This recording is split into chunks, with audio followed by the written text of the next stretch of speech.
avec le mois de mars, l'Église va entrer dans une période que nous connaissons bien, la période du carême. Et malgré les efforts de tous les prédicateurs, depuis des siècles, le carême est toujours associé à des images plus ou moins agréables. Quand on dit de quelqu'un qu'il a une phase de carême, c'est rarement pour exprimer qu'il est joyeux, resplendissant de santé, mais qu'il s'apprête à vivre un temps pénible.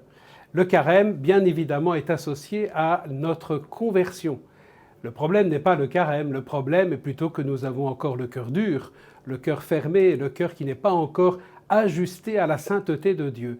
Le carême est donc une grâce que le Seigneur nous fait cette année encore. Alors nous serons aidés dans nos paroisses, dans nos services, dans nos mouvements. À Monaco, nous serons accompagnés une fois encore par les frères dominicains qui nous aideront à l'aide de la parole de Dieu à nous mettre en vérité et dans la lumière de Dieu. Mais n'oublions pas, n'oublions jamais que le carême est d'abord un retour à la source jaillissante de notre baptême. C'est pour vivre mieux, c'est pour vivre à la hauteur de ce que Dieu nous invite à vivre que nous allons marcher ensemble pendant ce temps de carême.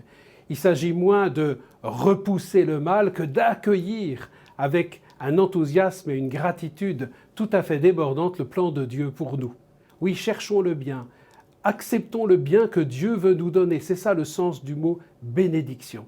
Alors oui, chers amis, que ce carême soit pour nous une recherche de bien, que ce carême soit pour nous une grande bénédiction de Dieu qui va s'étaler pendant plus de 40 jours. Soyez bénis, chers amis.